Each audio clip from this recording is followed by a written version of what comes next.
So some upgraded things that we've done in this area of the shop is we put a pan under here to catch all the oil because we got tired of it soaking into this. I recommend anyone to pick up one of these. This is a 1/2-inch drive. I like the 3/8 drive better because that's what I've got at work. But pick yourself up one of these. It's a impact driver. It'll really help get those loose screws out so you don't strip them.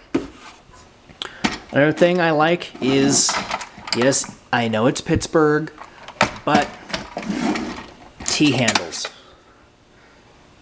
These have the ball ends on them. I'm not too worried about it. For what little I use an Allen wrench, they sit up here along with my spark tester. The spark tester I keep up here, and this is a Harbor Freight one. I've got a really nice one at work, but made by Briggs & Stratton. But I keep this up here just because I'm always grabbing it to check small engines. Safety glasses fell. Wire wheels to chuck up in this. So this is where we keep the wire wheels so that we can just like that, and then we can clean rust off of things. I need to do that because I've got a bunch of rusty, crusty sockets and extensions and stuff I need to do. So I'll probably do that sometime. But then we added on this. We don't know where we're going to put it yet, but it's just up here for now. The next thing I picked up was this because I'm always needing small screws and things like that for projects around here. Harbor Freight sells these for like $30. And I was like, yeah, it's cheese grade, but for how small these are, you're not going to be putting that much pressure on them. I mean, if I want big stuff, I've got that. But for the small stuff, I went with that. I also picked up a set of nut drivers on sale. One of those cheap bargain bin thingies. You're not going to be putting a lot of stress on it, so these are fine. Some Stanley sockets that go to my dad's Stanley set. Small stuff, but this is mostly complete now. There's a lot of missing stuff on the metric 1/2-inch side, but the standard side is SAE, Society for Automotive Engineers, is pretty much full.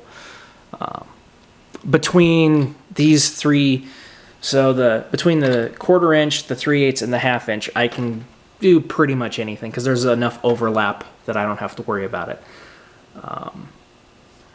As for the metric, I've got a nice metric set at work because I've been using a lot of metric at work. So, and then this over here is all the extras, multiples, and just extra stuff.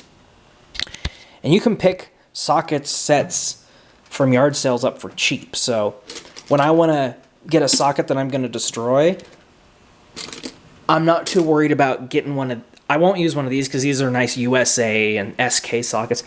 I'll come in here and I'll find a Japan, Taiwan, or China socket.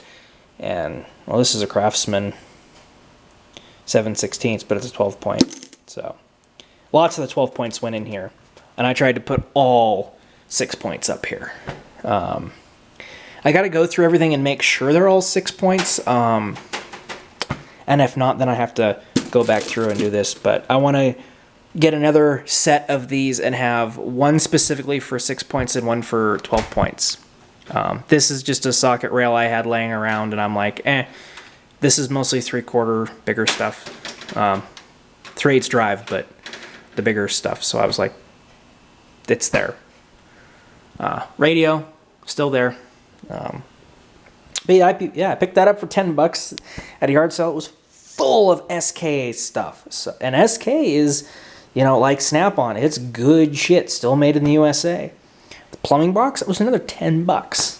I got a chain hoist over there I picked up for $5. It's a 3 to 5 ton, I think. I can't remember exactly what it is. I'm not going to pull it out, but it's way over there in the corner by the compressor.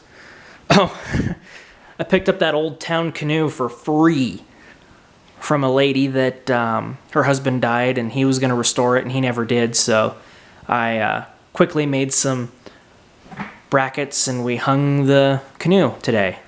I did all that today.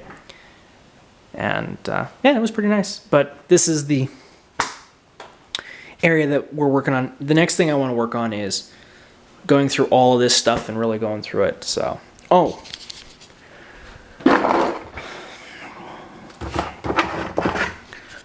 O-rings are O-rings, even if they're from Harbor Freight. I recommend everybody pick up an O-ring kit because these suckers have saved my ass on many occasions at work from having to go down and getting O-rings and searching for them. I just grab this and I have it. Also, pry bars. Yes, I know this is Pittsburgh. I'm too cheap to buy a really nice set from Snap-on. I found one on the road, so I was like, you know. But this is the one I use the most, which is very little because I use the ones that work a lot more. Speed wrenches. This one's crusty and rusty because it was in the bottom of the toolbox forever and ever that I bought. But these things, they will clean right up and you can still use them. Breaker bar, you know, this one was in the back of a farmer's toolbox in the back of his truck forever and ever. Same with this, you know. Yeah, it's crusty, but it still works. Another thing you guys don't want to underestimate is tap sets. This one's SAE. I also have a metric version. Another thing I love from Harbor Freight, 3/8 half-inch drive, full set of sockets, metric standard. Well, not quite a full set, but close enough. So what I do is you grab this, and I grab a ratchet, and I grab a breaker bar, and I throw this in the truck, or the Jeep. When we go hunting, I know I have a full socket set, and I don't care if that one gets destroyed and abused and they go missing. For the once a year that I ever need a metric, I have a metric tap set. For the twice a year that I need SAE, I have SAE. Most of the time, it's just aluminum, so Harbor Freight's fine. If I was drilling through hardened steel and doing stuff like that, I would have a proper tap set.